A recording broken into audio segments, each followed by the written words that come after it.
Bonjour à tous et bienvenue dans ce nouvel épisode de Kick the Boomer Dream.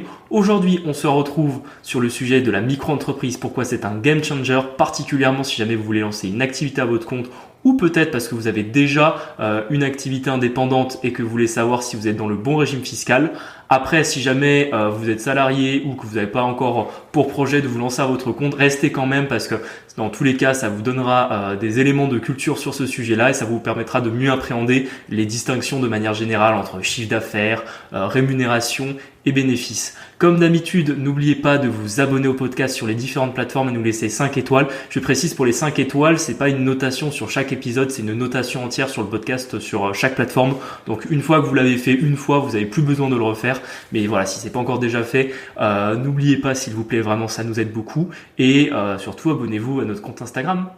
Merci par avance pour votre soutien. On lance tout de suite l'épisode et juste avant, jingle.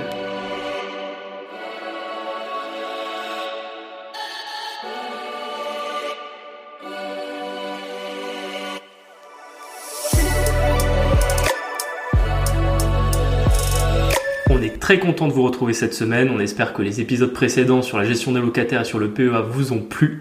Aujourd'hui, on va directement attaquer la boom anecdote du jour et c'est Marie qui va nous la raconter. Oui.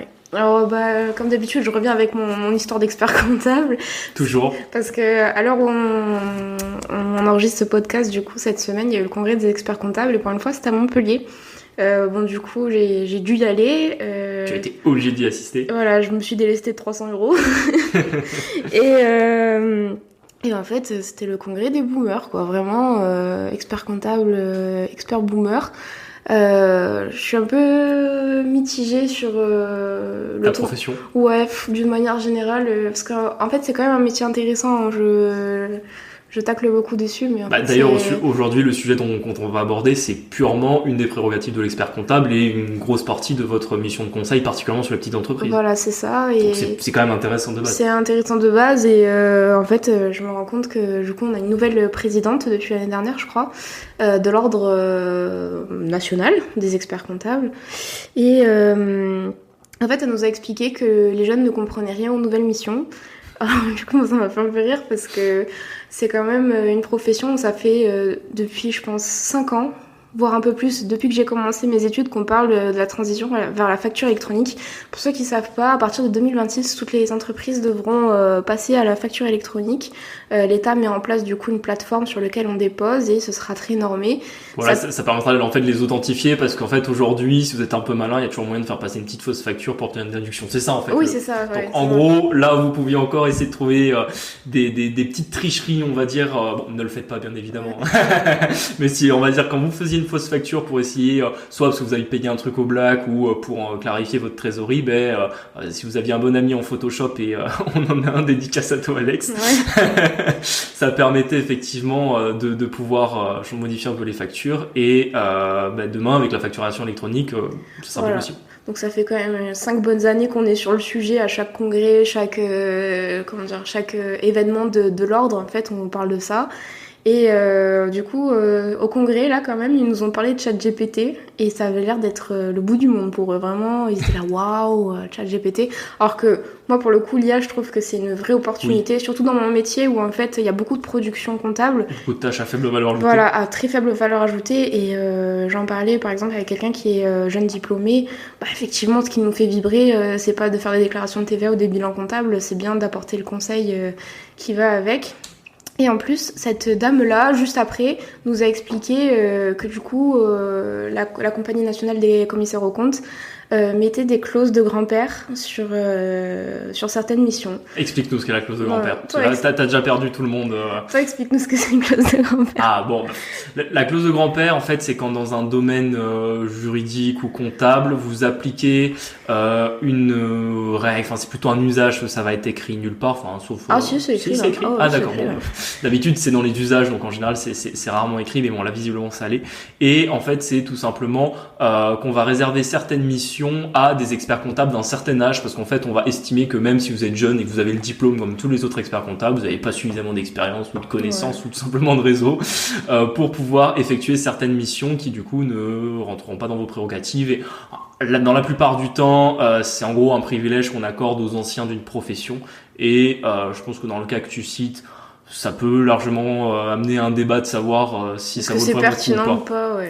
Parce que sachant qu'ils étaient en train de s'émerveiller de ChatGPT, alors qu'aujourd'hui vous avez des gamins de 17 ans qui maîtrisent parfaitement le sujet, c'est vrai qu'on est un peu en train de se dire sur quel domaine forcément ils pourraient être meilleurs qu'un jeune expert comptable, sachant qu'un jeune expert comptable c'est pas quelqu'un de 19 ans quoi, c'est quelqu'un qui va avoir en général la trentaine.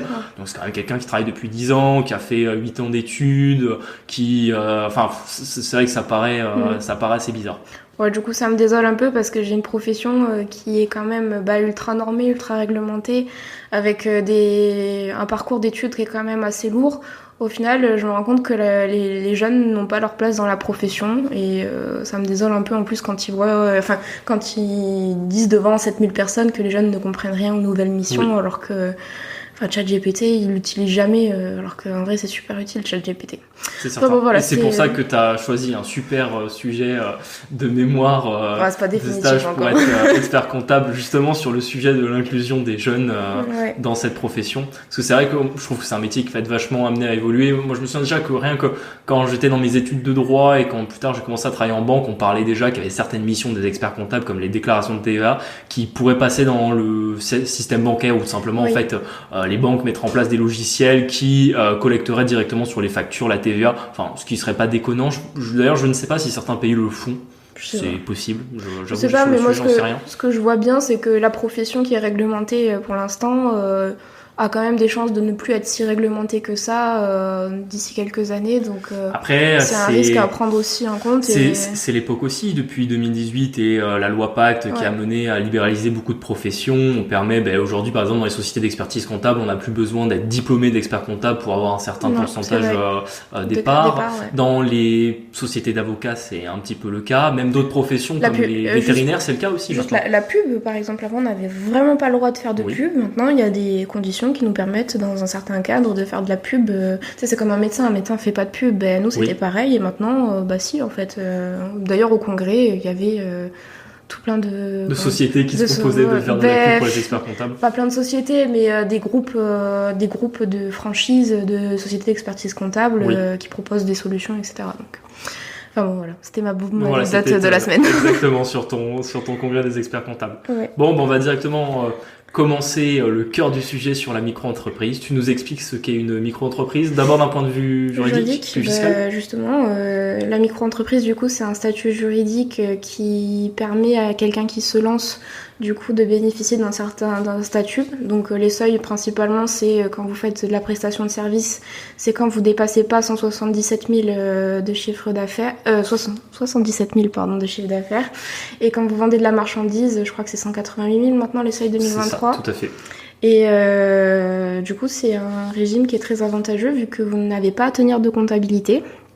Du coup vous bénéficiez aussi d'un régime fiscal qui va de pair où vous êtes très peu imposé par... Régime fiscal et social. Mais on va rentrer dans les détails petit à petit. Moi, ce que je rajoute... Vas-y, excuse-moi, je t'ai coupé. Bon, mais ce que je rajoutais simplement déjà sur l'aspect un peu juridique de la micro-entreprise, c'est que déjà, c'est Oui, c'est que la personne et son entreprise, c'est ça que tu voulais dire? Oui, tout à fait. Non, mais même au-delà de ça, c'est-à-dire qu'aujourd'hui, si vous voulez travailler de manière déclarée, vous n'avez pas 50 solutions. C'est-à-dire que soit vous êtes salarié, auquel cas vous devez avoir un contrat ou au moins être déclaré, et la personne qui vous emploie va devoir faire des déclarations aux URSSAF de cotisations sociales, payer, vous donner des fiches de paie. Enfin, c'est très réglementé, le marché du travail, on est d'accord. Donc, si vous ne dépendez pas du marché du travail en tant que salarié, vous êtes une entreprise. Et pour être une entreprise, il n'y a pas 50 solutions. Soit vous allez être à votre compte directement en tant que personne, donc c'est là où on parle de la micro-entreprise. Il y a également, on va dire plus à la marge, d'autres statuts où vous êtes directement votre entreprise, qu'on appelle l'entreprise individuelle, on en reparlera ainsi un peu tout à l'heure, ou alors vous êtes en société. Oui.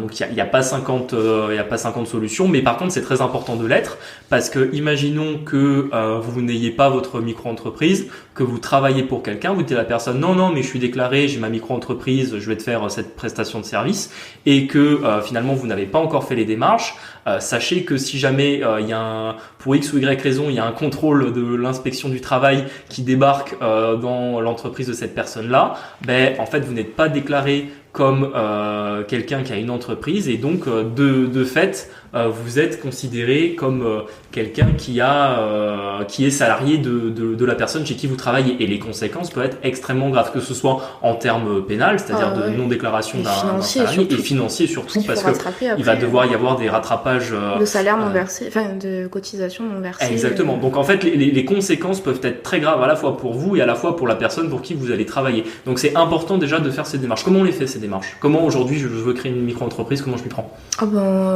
C'est mon auto-entreprise, je crois, le site de l'URSSAF. Vous passez sur l'INPI maintenant, ils ont changé. Ou l'INPI, oui. En vrai, c'est très facile. Vous voulez créer le statut micro, c'est assez facile. Il n'y a pas grand-chose à demander, il me semble, à part une carte d'identité et quelques papiers. Et quelques papiers, ouais, voilà. Ça se fait en combien de temps? Franchement, 10 minutes.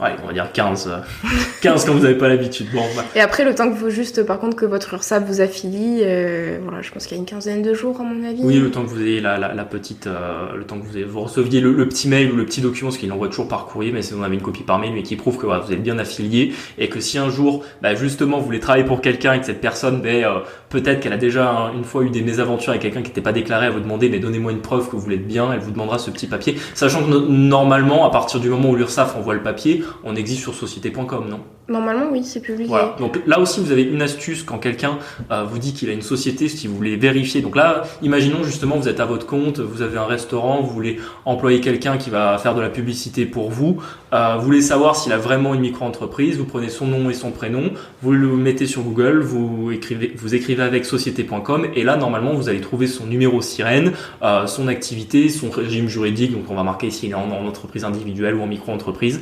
Donc voilà, ça permet vous aussi que vous puissiez le savoir si justement une fois vous êtes face à quelqu'un qui vous dit qu'il a une micro-entreprise, est-ce qu'elle est valable? Oui, voilà, là sur le plan juridique, je l'ai résumé. Tu veux nous expliquer le plan fiscal? C'est toi le boss. Alors le plan fiscal et le plan social surtout en même temps, parce que c'est ce qui fait un peu la différence. Pourquoi on distingue beaucoup les deux, c'est que on va dire sur le plan fiscal, c'est tout ce qui est les impôts, donc ça va principalement être les impôts sur votre travail. Donc vous savez, quand vous êtes dans une société, à l'impôt sur les sociétés, vous allez justement payer cet impôt sur le travail qu'on va appeler l'impôt sur les sociétés. Et quand vous êtes en nom propre, donc typiquement dans une micro-entreprise, vous allez payer l'impôt sur le revenu que vous devez tous connaître, parce que là, même quand on est salarié, quand on a des loyers, quand on a des dividendes, on le paye quoi qu'il arrive.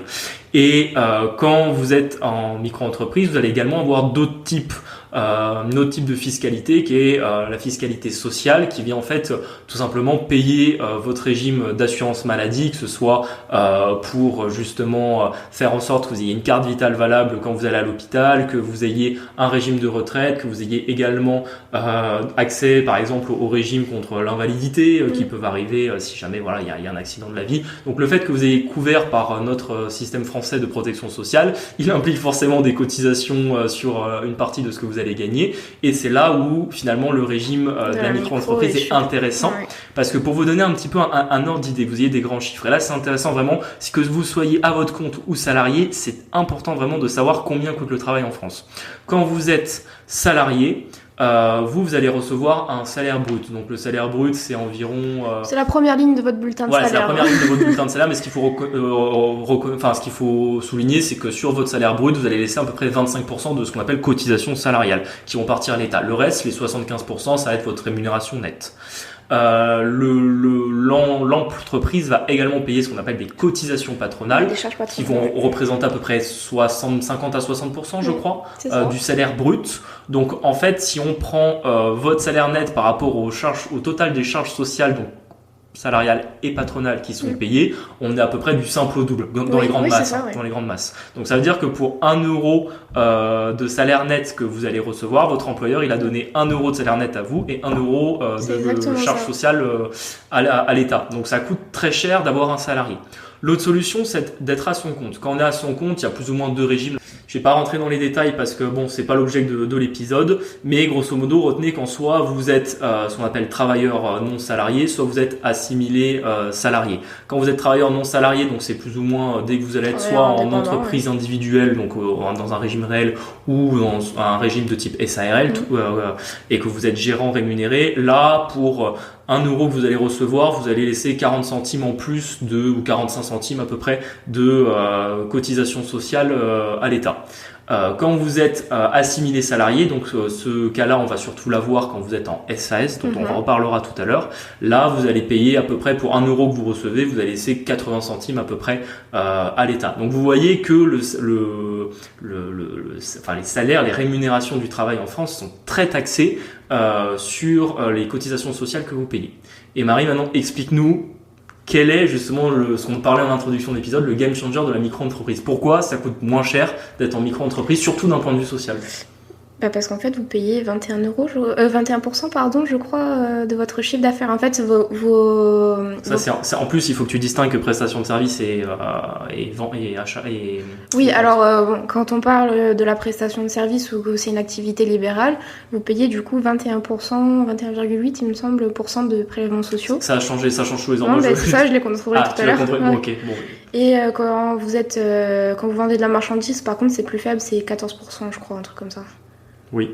Et d'ailleurs, explique-nous pourquoi il y a justement cette différence entre la prestation de service et l'achat-vente de marchandises. Comment on le distingue? Est-ce qu'on peut être dans l'un, dans les deux? Ça, c'est des questions que veut se poser quelqu'un qui veut lancer une activité. Il veut, par exemple, il veut vendre des tapis sur Internet, en e-commerce. Il a trouvé justement un artisan près de chez lui qui a sa petite boutique mais qui a pas de site Internet. Il dit, écoute, moi, je prends une petite marge sur tes tapis, je vais t'augmenter tes volumes et je m'occupe de te créer un site en ligne et te les vendre pour toi, mais je veux pas être ton salarié. Je veux être à mon compte, je veux t'acheter tes tapis et les revendre et le rendre sur Amazon, sur d'autres sites ou même sur un site sur Shopify que j'aurais créé. Est-ce que c'est de la prestation de service, de l'achat-vente? Comment ça marche? Du coup, on distingue la vente de biens ou de marchandises de la prestation de service. La vente de biens, typiquement, c'est le marchand de tapis, donc c'est quelque chose de physique. Et la prestation de service, c'est un service rendu, par exemple, à un agent immobilier. Il conclut une vente, il trouve des acheteurs pour le vendeur. Ça représente une prestation de service. Du coup, c'est pas le même type d'activité. C'est surtout que, par exemple, je sais qu'en termes de TVA, c'est pas exigible au même moment. Tu vois, Oui, après on rentre pas dans la TVA, on va perdre tout le monde. Je pense que c'est le step d'après la TVA. On va rester vraiment sur la distinction. Donc du coup, effectivement, tu disais, il y a la vente de marchandises, où il y a la livraison d'un bien, et puis la prestation de service, où là, il n'y a pas de livraison d'un bien, vous ne créez rien, voilà. Enfin, en tout cas, vous ne donnez rien de physique ou même de dématérialisé, mais qui pourra ressembler à un bien, juste vous rendez un service à quelqu'un, et c'est pour ça que vous avez des taux différents. Voilà, donc du coup, le tau dépend de la nature de votre activité. C'est sûr que si vous êtes vétérinaire et que vous mettez en achat de biens. De toute façon, on peut pas être vétérinaire en micro-entreprise. Oui, c'est vrai. C'est pas grave. Ça donne un exemple. Et simplement, donc ce qu'il faut retenir, c'est que finalement, on est entre 15 et 20% de charges sociales finalement sur son chiffre d'affaires en micro-entreprise. Oui. Donc, en fait, c'est pas mal parce que par rapport aux autres, c'est quand même on disait nettement. tout à l'heure, je sais pas si vous vous souvenez des chiffres, mais on va dire pour le mois, on était entre 45 jusqu'à 80 voire 100% du montant de ce que vous récupériez, que vous deviez donner à l'État en termes de charges sociales. Donc là, on est quand même pas mal, on est sur 20%. C'est ce qui fait que le régime de la micro-entreprise est intéressant. Vous avez peu de charges à payer. Alors attention, vous devrez quand même encore payer de l'impôt sur le revenu après un abattement au moment de votre déclaration d'impôt. Et du coup, pour les abattements, c'est simple. On est à 50% sur la prestation de service, on est à 71% sur l'achat et vente de marchandises. Ça veut dire que, grosso modo, si vous gagnez 3 000 € par mois sur votre micro-entreprise, quand vous devrez faire votre déclaration d'impôt à la fin de l'année, si vous êtes en prestation de service, vous ne déclarez que 1 500 € par mois. Si vous êtes en achat-vente de marchandises, vous ne déclarerez que à peu près 1 000 €. Donc c'est quand même assez intéressant. Vous payez moins d'impôts sur le revenu aussi en micro-entreprise que ce que vous payerez quand vous êtes salarié, vu que c'est 100% de votre salaire qui est mis dans la case où vous devez payer de l'impôt dessus. Et du coup, tu peux nous expliquer pourquoi est-ce que, en plus du coup de ce régime micro juridique et fiscal, c'est quand même avantageux par rapport aux taux qui sont prélevés, pourquoi par exemple en cumul d'une SAS, c'est un game changer en fait? Ça vient directement avec le défaut de la micro-entreprise qu'on va pouvoir compenser avec la SAS. En fait, depuis le début, en micro-entreprise, on vous parle que de chiffre d'affaires. Oui. En fait, tout se joue là-dessus, c'est-à-dire que quand vous êtes une entreprise, vous avez du chiffre d'affaires, vous avez des charges et à la fin, en fait, quand vous avez payé vos charges sur votre chiffre d'affaires, il ne vous reste que votre bénéfice. Et c'est en réalité sur votre bénéfice que vous pouvez vous payer, que vous pouvez vous distribuer de la rémunération ou du dividende si vous êtes en société. C'est vraiment cette distinction qui est super importante parce que quand un chef d'entreprise vous dit ouais je fais 20 000 par mois, est-ce que c'est 20 000 de bénéfices ou 20 000 de chiffre d'affaires? Parce que si c'est 20 000 de chiffre d'affaires et qu'il a 18 000 de charges, en réalité il fait que 2 000 de bénéfices. Ah mais tu sais que sur Insta je vois que des trucs comme ça, j'ai fait 50 000 le mois dernier. Gros c'est du chiffre d'affaires, c'est pas du bénéfice. Donne-nous déjà ton niveau de charge et après on déterminera ton bénéfice et on verra si vraiment tu gagnes beaucoup ou pas quoi. Ouais, je te jure. Donc justement là encore on vous donne un petit truc pour un peu comprendre ces notions de quand quelqu'un vous dit ouais je fais 20K par mois, ouais mais 20K par mois de chiffre d'affaires, de salaire ou juste de bénéfice, ça veut rien dire, c'est super important. Et en fait justement sur la micro-entreprise on ne parle que de chiffre d'affaires, c'est-à-dire qu'en fait vos charges on s'en fout. Quand vous faites votre déclaration sociale et votre déclaration fiscale en micro-entreprise, vous ne déclarez que votre chiffre d'affaires. Et c'est là où on trouve le défaut de la micro-entreprise, c'est qu'en réalité, vous allez devoir payer de l'imposition fiscale et sociale sur ce que vous encaissez et non pas sur ce qui vous reste en net. Parce que maintenant, si vous mettez dans un régime au réel, si par exemple vous avez déclaré 1 000 euros de chiffre d'affaires mais 1 000 euros de charges, en fait vous payerez 0 euros d'impôt parce que vous n'aurez pas fait de bénéfice. En micro-entreprise, si jamais vous faites 1 000 euros de chiffre d'affaires et 1 000 euros de charges, vous payerez quand même vos 20% de charges sociales et votre impôt sur le revenu après un abattement de 50% sur les 1 000 euros de chiffre d'affaires. Alors que pourtant, dans votre poche à la fin, il restera rien parce que vous aurez à payer 1 000 euros de charges. Donc c'est vraiment super important en micro-entreprise d'être sur des activités où vous avez très peu de charges. Donc c'est pour ça qu'en général on considère que c'est des petites activités, mais ça va avec les plafonds aussi. Une micro-entreprise, on considère qu'en général il faut pas, on est sur du 1000, 2000, 3000 euros par mois. En général, quand on commence à dépasser ces chiffres-là, on se tourne vers un autre régime. Mais c'est justement pour les activités où vous avez très peu de charges où c'est vraiment intéressant. Typiquement, par exemple, si vous êtes web développeur, donc en fait vous codez avec votre ordinateur, vos charges c'est quoi? Il vous faut un ordinateur, un bureau, une connexion internet, de l'électricité. Vous n'avez pas énormément de charges, surtout si vous le faites de chez vous. Bon allez, ça va peut-être un peu gonfler votre facture d'électricité et vous avez peut-être besoin d'avoir un ordi un peu plus puissant et quoique. Donc on voit que finalement vous avez peu de charges et que finalement tout ce que vous allez récupérer en chiffre d'affaires, ça va quasiment constituer votre bénéfice. Donc là c'est extrêmement rentable pour vous. Maintenant vous faites par exemple une activité où vous avez énormément de gros déplacements qui sont très loin avec des frais d'essence importants, des frais de péage importants. Là finalement si effectivement vous devez vous déplacer à 100 km de chez vous, que ça vous coûte, je dis les chiffres au hasard, si ça vous coûte 400 euros de trajet, que vous encaissez 1 000 euros de chiffre d'affaires, vous avez quand même dépensé 40% du chiffre d'affaires que vous avez gagné qui sont partis en charge. Donc à la fin il vous reste plus que 600 euros, mais vous allez payer vos 20% de charges sociales sur vos 1 000 euros de chiffre d'affaires. C'est pour ça que la micro-entreprise, vraiment si vous êtes dans quelque chose où vous allez avoir beaucoup de charges, ce n'est pas le régime qui est avantageux. Et c'est là où on revient sur ta question, pourquoi cumuler la SAS en même temps? En fait c'est assez simple, c'est que en France, quand on a une activité où on veut être au régime réel, donc c'est-à-dire où vous faites votre chiffre d'affaires moins vos charges et que ça détermine votre bénéfice, très souvent on va se tourner en société, on va aller chercher la SAS. Pourquoi la SAS? Parce que c'est l'outil d'un point de vue du droit des sociétés qui est très simple d'utilisation. On en avait parlé un peu dans un autre épisode parce que on s'en sert aussi pour faire des holdings. Bon, on va pas reparler des holdings ici, mais c'est vrai qu'elle a beaucoup d'utilité. Donc notamment quand vous avez comme ça une activité où vous avez beaucoup de chiffre d'affaires et beaucoup de charges, la SAS c'est très bien parce que c'est une soustraction. Vous avez votre chiffre d'affaires, vos charges, il reste votre bénéfice. Sur ce bénéfice, vous allez payer votre impôt sur le revenu, votre impôt sur les sociétés, je suis fatigué. Et à la fin, il vous restera votre bénéfice que soit vous payerez en rémunération, soit vous distribuerez en dividende.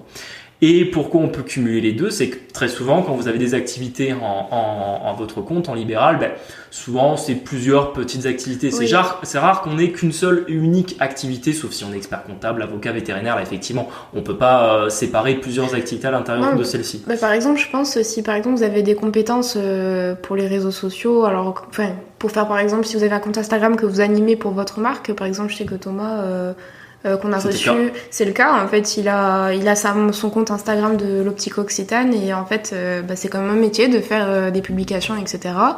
Il peut très bien se mettre à la micro pour cette activité de réseaux sociaux. Tout à fait, parce que sur l'activité de réseaux sociaux, il a quasiment zéro charge, donc Voilà. c'est très avantageux pour lui d'avoir le régime fiscal et social de la micro-entreprise. Par contre, pour son activité dont on parlait la dernière fois, qui est d'être opticien, d'acheter, vendre des lunettes, ben là forcément c'est des charges qui sont très importantes parce que il y a une notion de marge, il y a une notion d'achat-revente, de stock, de salaire des salariés, etc. On est obligé d'être au réel et dans une société. Donc c'est pour ça que vous allez pouvoir cumuler les deux. Avec votre activité, vous avez très peu de charges, vous la mettez dans la micro-entreprise, et l'activité où il y a beaucoup de charges, vous la mettez dans la SAS. Et pourquoi on parle aussi de cumuler les deux? Et là, je pense que c'est là où on va un peu plus loin. J'espère que je vous ai pas perdu jusqu'ici, parce que c'est vraiment là que vous avez le cheat code fiscal et social en France d'être à votre compte et de payer le moins d'impôts possible. C'est-à-dire qu'en SAS, vous n'êtes pas obligé de vous payer de la rémunération du travail, c'est-à-dire d'une rémunération de dirigeant. Vous pouvez vous verser que du dividende. Et le dividende, vous êtes fiscalisé à la flat tax, c'est-à-dire à 30%. Donc vous allez me dire, c'est très avantageux. Oui, sauf que vous êtes en France, vous bénéficiez du régime social français, vous êtes obligé d'être affilié à un régime et de cotiser à ce régime. Donc vous ne pouvez pas vous retrouver uniquement à vous payer des dividendes en SAS, vous êtes obligé de quand même avoir de payer un peu de charges sociales quelque part. Un minimum de protection sociale. En fait. Exactement. Et c'est là où votre micro-entreprise arrive. C'est que dans votre micro-entreprise, vous allez payer très peu de charges sociales, et pourtant, vous aurez droit à l'intégralité du régime social français. Donc c'est là où c'est super intéressant, parce que du coup sur votre micro-entreprise vous payez peu de charges sociales et peu d'impôts finalement sur votre chiffre d'affaires, et vous avez peu de charges, donc en termes de trésorerie vous êtes vraiment gagnant. Et dans la SAS, ben là du coup vous prenez votre bénéfice, votre chiffre d'affaires moins vos charges, il reste votre bénéfice et vous le distribuez en dividende, vous ne payez que 30% d'impôts et vous n'avez pas à payer de cotisations sociales sur votre rémunération de ce que vous allez prendre à l'intérieur de la SAS. Et c'est vraiment là où on trouve finalement ce game changer en cumulant micro-entreprise et SAS. C'est assez technique. C'est vrai que si je vous n'avez jamais entendu parler ni de fiscalité, bon après on commence un peu à en parler sur le podcast, donc on dit si vous avez écouté les épisodes dans l'ordre, il y a quelques notions qui reviennent. Cette partie-là, je vous inviterai, si ça vous intéresse, à vraiment la réécouter, parce que vraiment cumuler micro-entreprise et SAS, c'est vraiment là où quand vous êtes à votre compte en France, vous allez générer du bénéfice et du chiffre d'affaires qui vont être peu imposés, qui va vraiment vous permettre de vous dégager le maximum de trésorerie et de pas avoir toujours ce qu'on dit en France, on est trop taxé, quand on est à son compte on paie trop d'impôts, moi je veux pas ouvrir d'entreprise ici, je vais partir à l'étranger. Donc voilà, si vous cumulez ces deux régimes fiscaux et sociaux, vous aurez en fait tous les avantages, les avantages de l'un et de l'autre, et vous allez comme ça atténuer les inconvénients. J'ai une petite anecdote de quelqu'un qui s'est retrouvé sans régime social. Oui, c'est un ami à nous en plus. En fait, alors rien à voir avec la micro, mais il avait fait énormément de gains en crypto-monnaie. Vraiment beaucoup de gains. Et en fait, c'est tombé l'année où il n'était plus étudiant. Et je pense que du coup, il n'a pas fait plus attention que ça, parce que lui, du coup, avait gagné en nom propre ses crypto-monnaies. Il avait payé sa flat tax pour les retirer et vivait sur cet argent-là. Et un jour, il a eu un petit appel de l'URSSAF qui lui demandait 9 000 €.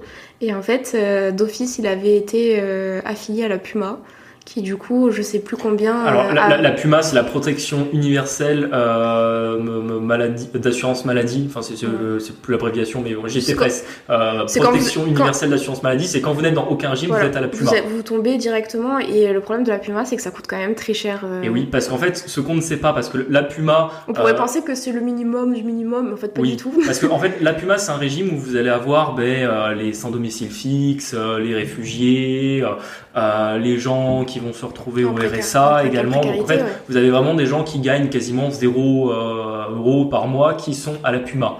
Donc on se doute pas que c'est quand même un régime qui applique des cotisations sociales. Et quand vous n'êtes pas du coup soit étudiant, soit salarié, soit à votre compte d'une activité d'entreprise ou à travers une société, ou en tout cas vous n'avez pas de rémunération du travail, ou que vous n'êtes pas retraité, vous êtes à la PUMA. Donc dans le cas de l'exemple que citait Marie, il avait été étudiant, l'année d'après il ne l'était plus, il a fait des gros gains en crypto, il a été affilié à la PUMA, et à la PUMA, tous vos revenus sont soumis à cotisation sociale, même si ce ne sont pas des gains du travail. Et là en l'occurrence c'était des gains en crypto-monnaie, donc des revenus du patrimoine, et pourtant ça a été soumis à cotisation sociale, et il a payé payer 9 000 euros qu'il aurait normalement jamais dû payer. Jamais dû payer. S'il avait eu par exemple un job à côté ou qu'il oui, avait juste un job à temps plein, voilà, une micro-entreprise. Une micro-entreprise, exactement. Voilà. Donc retenez quand même que même si un jour vous réussissez dans vos investissements, que vous décidez de ne vivre que sur votre capital ou sur vos rentes, qu'elles soient immobilières, financières ou même en crypto-monnaie, peu importe, retenez quand même que si vous n'avez pas encore l'âge légal de départ à la retraite, donc vous n'êtes pas retraité, il faut toujours avoir un régime social en France pour éviter de vous retrouver dans la PUMA et d'être extrêmement taxé sur vos gains en patrimoine. C'est pour ça qu'on en revient à les micro-entreprises. Vous mettez facturer un petit peu, même si en réalité même pas. Là encore, on vous donne une astuce. Alors c'est faux quand même. Oui, mais si, en vrai, on peut le dire. Si vraiment vous n'avez aucune activité mais que vous voulez éviter d'être à la PUMA, c'est un calcul que vous devez faire. Vous faites une micro-entreprise et vous déclarez un chiffre d'affaires fictif. Vu qu'on est que sur une déclaration de chiffre d'affaires, vous n'aurez aucun contrôle sur vos factures. On vous ne demande pas de facture. Au moins, certes, vous allez payer un peu de fiscalité sur un chiffre d'affaires que vous n'avez jamais perçu, mais au moins, vous ne vous retrouverez pas affilié à la PUMA et vous resterez dans les indépendants affiliés à l'URSSAF et au moins vous serez tranquille et vous payerez pas d'impôt pas de cotisation sociale, sur vos gains en patrimoine. C'est une astuce aussi. C'est pour ça que la micro-entreprise, c'est vraiment un espèce de couteau suisse de la fiscalité et des cotisations sociales en France qu'on peut utiliser dans vraiment beaucoup de cas de figure. Du coup, voilà, on voulait vous faire quand même un petit épisode là-dessus parce qu'on pense que c'est quand même... Enfin, moi, je vois jamais de posts informatifs ou quoi sur les réseaux sociaux là-dessus. Ou alors, c'est un peu souvent pas très juste, on va dire. Voilà, il manque des petites nuances. Et en vrai, pour le coup, c'est un vrai game changer. Donc, si par exemple, vous souhaitez créer votre activité, effectivement, la micro, ça vient en direct parce qu'au moins, vous n'avez pas de charge de compta. Voilà, c'est facile d'utilisation. Vous avez un portail URSSAF qui est ultra bien fait. Pour le coup, je le reconnais, c'est vraiment bien fait. C'est ultra intuitif, même pour s'inscrire en vrai. Pas besoin de comptable. Pas besoin de comptable. Parce que c'est des honoraires quand même. et du coup, c'est un avantage qui est peu connu et vraiment, on vous invite, du coup, même si vous êtes actuellement dirigeant d'une SAS, créez-vous une petite micro-entreprise, micro, exactement. Prestation de conseil, ça passe super bien. Moi, j'avais conseillé, ça c'est un cas de figure que je vois souvent et quand du coup je peux, on va dire, donner un conseil à un ami ou à une connaissance sur vraiment ce cas de figure, j'hésite pas, c'est que vous avez très souvent des artisans qui sont en micro-entreprise parce que c'est le plus facile pour eux et le souci c'est que l'artisan souvent il a une partie prestation de service, c'est-à-dire il va faire des travaux, on va prendre le cas d'un plombier par exemple, il va faire sa prestation de service de plomberie et il va peut-être vendre un peu de matériaux parce que des fois le client va dire écoutez moi je veux un bac à douche, vendez-moi le bac à douche et du coup l'artisan va faire une facture où il y a achat, pose du bac à douche par exemple, mais il y a une partie prestation de service, il y a une partie vente. On distingue la main d'œuvre de la marchandise. Exactement. Et le souci, c'est qu'en fait, du coup, c'est pas le plus optimisé pour lui parce que le plombier, le bac à douche, il a quand même dû l'acheter quelque part. Il a fait une petite marge dessus. Il a fait une petite marge dessus, mais finalement, sa marge va se faire absorber par le fait qu'il peut pas déduire le prix du bac à douche qu'il a acheté et que donc il sera taxé sur l'intégralité du chiffre d'affaires alors même qu'il aura déjà perdu une petite partie en trésor qui sera partie chez le vendeur de bac à douche. Donc c'est pour ça que là, le micro-entreprise n'est pas la plus indiquée. Souvent, la petite astuce, c'est de créer une SAS, de mettre la partie vente de matériaux sur la SAS et de garder uniquement la partie prestation de service main-d'œuvre sur la micro-entreprise. Et comme ça, au moins sur la SAS, en fait, quand il va acheter un bac à douche, il va le revendre derrière et il va en gros faire son prix de vente moins ses charges et ça fera le bénéfice sur la SAS. Et de l'autre côté, sur la micro-entreprise, il ne restera que le montant de sa prestation de service sur laquelle il aura eu très peu de frais et auquel cas, là, pour le coup, il lui restera beaucoup de trésorerie quand il aura payé ses charges sociales et son impôt sur le revenu.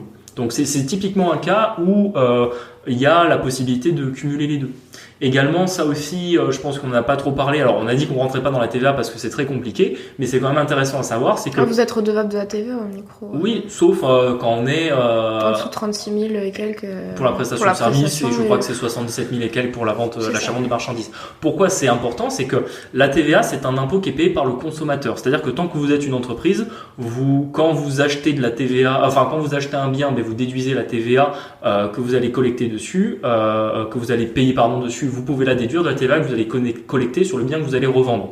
Donc au final, pour une entreprise, la TVA c'est neutre. En revanche, elle est payée par le particulier. Donc aussi un des intérêts d'être en micro-entreprise, c'est que quand vous avez un particulier en face de vous, forcément, lui, que ce soit avec TVA ou sans TVA, il voit vraiment la différence. Parce que pour le coup, si par exemple vous lui facturez, par un montant en hors taxe, vous allez devoir rajouter 20% de TVA dessus. C'est pas le même prix tout de suite pour le consommateur. Donc des fois, de ne pas avoir justement à payer la TVA, ça vous permet d'être plus concurrentiel sur vos prix tout en ayant le même gain en trésorerie pour vous. Et le régime de la micro-entreprise permet de ne pas devoir collecter et redonner à l'État, reverser à l'État la TVA jusqu'à un certain montant, et notamment pour la prestation de service, c'est 3 000 € par mois. 3 000 € par mois, c'est déjà pas mal. C'est déjà un bon petit C'est déjà revenu, très correct, tout à fait.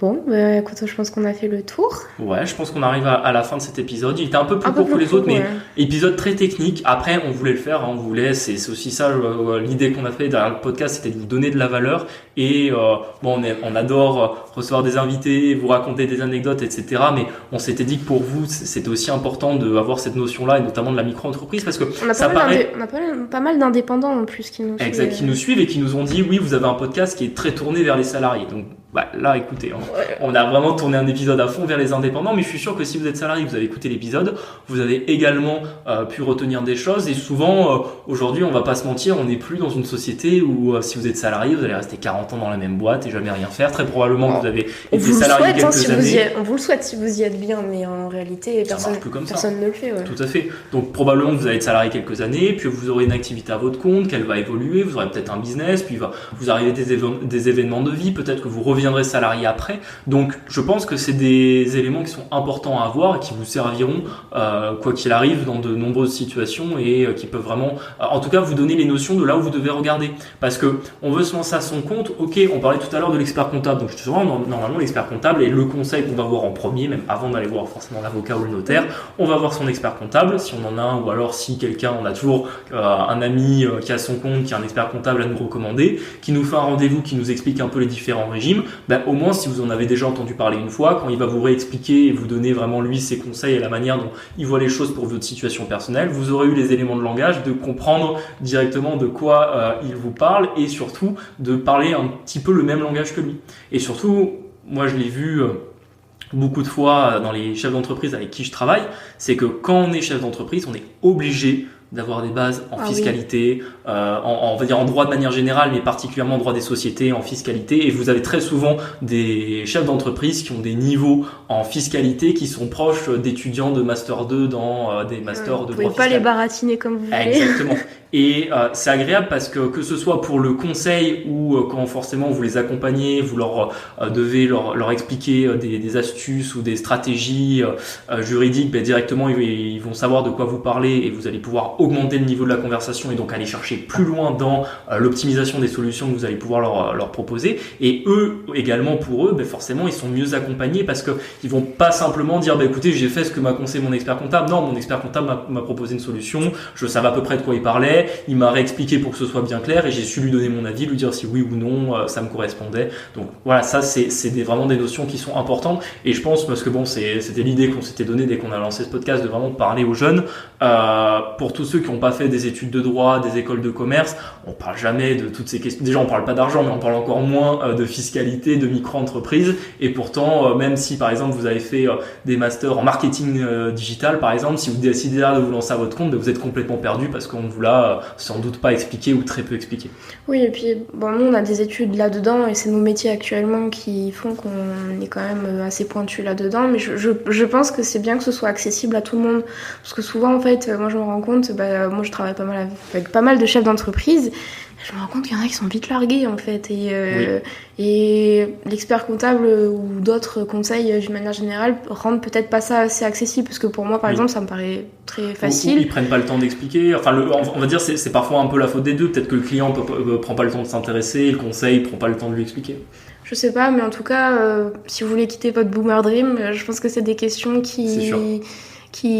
auxquelles il faut s'intéresser, et on est là pour vous aider, vous rendre l'info accessible. Exactement. N'hésitez pas, j'en profite, n'hésitez pas à nous poser des questions. Vraiment, si on n'a pas été clair, c'est vraiment envoyez-nous. Le mieux, c'est de nous envoyer un DM sur Instagram parce que c'est là où on pourra vous répondre le plus vite et même vous expliquer, prendre un peu le temps. Même on peut prendre un vocal, on le fait avec grand plaisir. Là-dessus, si on n'a pas été clair dans l'épisode parce qu'on a essayé de l'être, mais c'est vrai que parfois c'est des sujets qui sont un peu techniques. Mais vraiment, n'hésitez pas à vous y intéresser. On va également faire un peu quelques posts sur le sujet. On a commencé à en discuter pour publier sur Instagram là-dessus. Et que vous ayez aussi des écrits qui résument un petit peu. Des fois, pour le cerveau, c'est plus simple de retenir quand on voit quelque chose écrit. Et peut-être, j'en profite pour terminer là-dessus parce que c'est vrai qu'on n'en a pas du tout parlé, mais pour revenir un peu sur l'aspect bancaire, faire un prêt pour pouvoir acheter de l'immobilier quand on est en micro-entreprise, ça fonctionne finalement comme à chaque fois quand on est sur une activité indépendant à son compte. On va pas vous demander vos 3 derniers bilans parce que vous n'aurez pas de bilan comptable, mais on va vous demander vos déclarations trimestrielles à l'URSSAF de chiffre d'affaires des 3 dernières années et après un abattement, on va retenir ce chiffre-là. Il faut retenir que voilà, si par exemple vous gagnez 3 000 € en prestation de service en micro-entreprise, on va regarder si vous gagnez bien les 3 000 € sur les 3 dernières années, on va appliquer un abattement. Alors ça c'est chaque banque qui le décide. Alors dans la mienne, j'ai pas eu le cas récemment, mais je pense que ça doit être un abattement de 30 ou 40%. Et c'est votre rémunération nette que retiendra le banquier pour calculer votre taux d'endettement et savoir si vous faites le financement ou pas. Donc voilà, c'était peut-être une dernière question qu'on aurait pu vous poser. Une petite note de fin. Bon, écoutez, si vous avez écouté jusque-là, bravo à vous et j'espère que vous avez vraiment compris. Que vous allez bien dormir ce soir. Exactement, et que vous n'avez pas trop mal à la tête. On vous remercie de nous avoir écoutés jusqu'ici. N'hésitez pas à vous abonner au podcast et également à notre compte Instagram. Je parle un peu moins de TikTok et LinkedIn parce que bon, LinkedIn finalement, je pense que j'ai pas trop d'interaction dessus et je pense que c'est pas un réseau social qui s'y prête. Ouais. Et TikTok, on va le relancer bientôt, donc j'en parle plus non plus. Concentrez-vous sur Instagram, ça sera notre plateforme principale de toute façon pour échanger avec les personnes qui nous suivent. Et écoutez, je vous dis à la semaine prochaine. Salut, ciao.